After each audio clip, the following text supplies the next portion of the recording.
Greetings, ladies and gents, and welcome to the latest edition of Tales from Outer Space, where I take stories from across the internet and read them for your entertainment.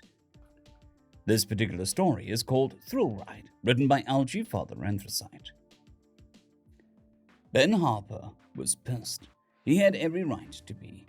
Some alien officials, convinced humans were lying about what life on Earth was like, had decided to send an observer. The aliens, members of the Galactic Trade Alliance the Earth was trying to join, had requested a chaperone for their observer. Ben, being the son of an ambassador from Earth, was volunteered against his will. Unbeknownst to all the humans involved, the observer was a symbiotic alien lifeform.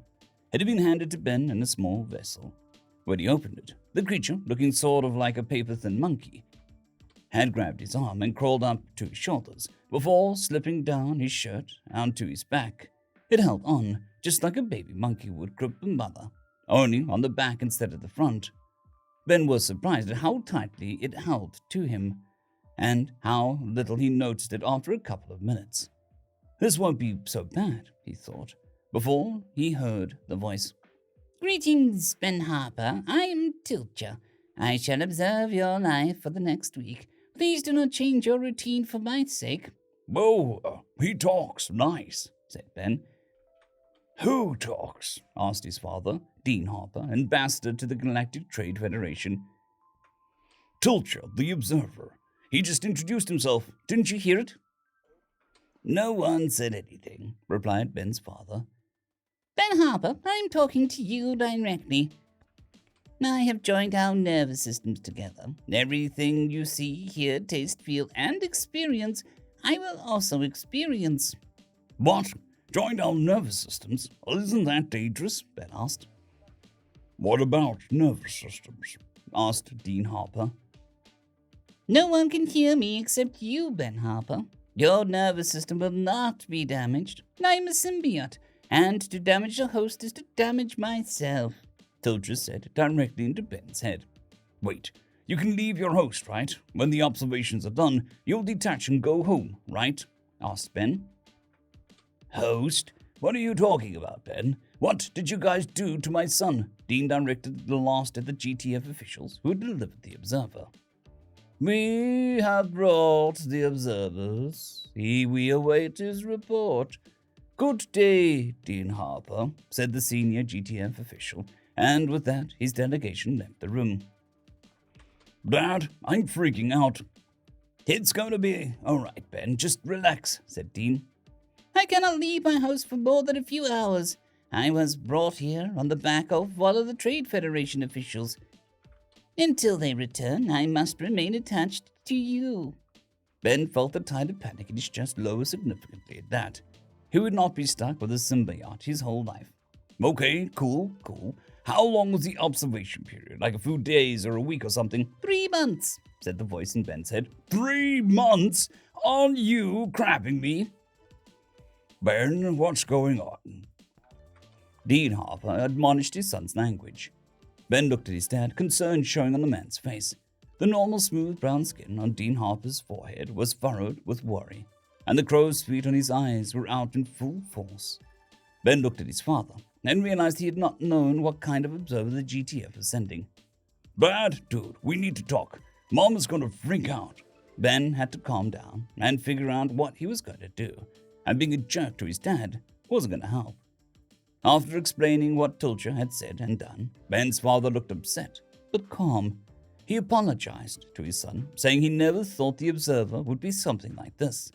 Having imagined that it would be a simple shadowing of Ben's movements, he praised Ben for remaining relatively calm given the circumstances. He weathered the storm of anger his wife unleashed when she heard what had happened, and he reported to his superiors what exactly a GTF observer was. After a week of eating by himself, she finally forgave him. Ben, still being a little angry, was snippy for a few more days. Tilcher was almost always silent, but would respond to questions and assured them all that Ben would be fine. A few more days after life returned to normal in the Ben Harper household, Ben went back to high school, his senior year having just started. Where are you running for, Ben? It's gym class, Ben thought, having finally gotten used to a new voice in his head and learning to respond to it silently. What is gym class? Asked Tilcher. Like, keeping physically fit and learning to play different sports like volleyball and football and stuff. How long will this go on? Class lasts about an hour, but we get 8 minutes at the start and end of class to change into gym clothes, so maybe 35 to 40 minutes. Why?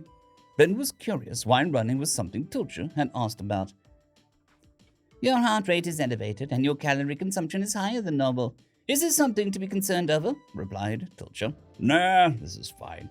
My heart rate is fine, and I'm not burning too many calories. I'll be okay, replied Ben. Just wait till we go to practice for football next week. That is a workout.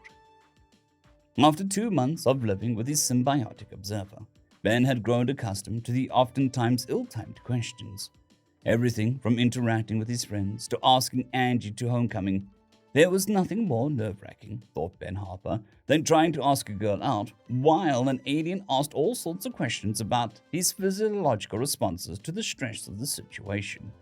Thank God the dance was after the end of the observation period.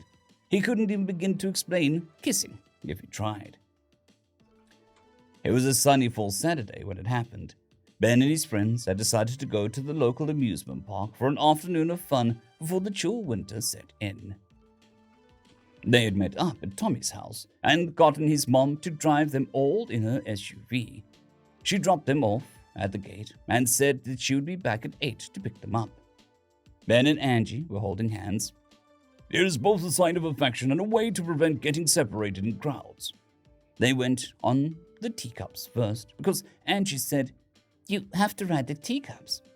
Then the log flume and the giant ornate merry-go-round. Tilcher asked what purpose of the rides were, and Ben explained that the rides were for entertainment and that Tilcher should be careful. He might be getting very disoriented in the next few rides.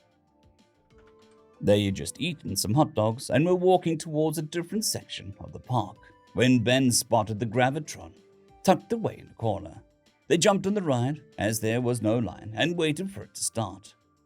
As the ride got up to speed, Tilcher signaled distress. Something that had not happened since the first time Ben had had a full contact football practice. When asked why, Tilcher was distressed. I'm experiencing a significant rear pressure and a disorientating spin. I do not enjoy this. Sorry, Tilcher. It'll be over in a minute, replied Ben, as they got off the ride. Angela asked Ben if he wanted to go again, as there was no line. Ben said that he would pass, as he felt a little off, riding so soon after eating. Tilcher expressed gratitude for his using of Little White Lie, a concept that took the better part of an hour to explain originally, in order to spare him a second round on the crushing ride, as he called it. They walked through the park for a while longer, jumping on rides here and there, and after a long wait in line, they were able to get onto a roller coaster. Ben warned Tilcher that this would be a high-stress ride ahead of time. Tilcher thanked him for the warning. As they were getting off the ride, Ben asked Tilcher if he had enjoyed the ride, and he had not said anything while it was happening. Please, Ben Harper, do not ride any more roller coasters. Were it not for the fact that I feed from nutrients in your blood directly, I may have thrown up, as you call it. After that, they went through the fun house, the haunted house, and the tilt-a-whirl, again causing Tilcher to beg for that to be the final time that day they rode such a ride. After another rest and some beverages, they went to the arcade, and Ben won Angie a stuffed monkey at skee-ball. They also played ring toss and several other games. Finally, around the 7:30-ish, they started back towards the gate. The ride home was quiet, as they were all exhausted. When Ben finally got into his room, he asked Tilcher what he thought of Earth's amusement parks. After a moment of contemplation, Tilcher finally responded. I must confess something, Ben. When I started this assignment, I thought the things that we were told about human culture were simply impossible. Nowhere in the GTF is there a species as strange and as upsetting as humans. You are an adolescent of your kind, and yet you are trained in high-impact combat, tactics, and strategies, claiming it to be a sport. You engage in mating rituals that do not result in offspring. You are taught multiple subjects that have nothing to do with each other. Why anyone would need to be trained in history, art, and science all at the same time is baffling. You expend energy like you run on warp cores and feed on enormous amounts of calories to maintain body weight. You actively alter your diet and activities to gain muscle mass for both sport and simulated mating purposes. All of these reasons are more than enough to entice the GTF to engage in a full cultural analysis. And then today happened. Rotational forces increases, centripetal force increases, sometimes both at once. The chemical responses caused by those things alone is mind-boggling. But to add induced confusion and fear response as well, you are a race of masochistic madmen by our standards. Nothing on any star chart can prepare the galaxy for the horrors of amusement parks. End of story. I'd quickly like to thank the T5 peeps: Cold War Boomerwaffen, Severin Cerberus, Bushmaster 177, Henry the Red, Caspar Arnholtz, Cold War Boomerwaffen, Elijah Silvercross, Dragzoon WRE, and Severin Cerberus. Thank you very much.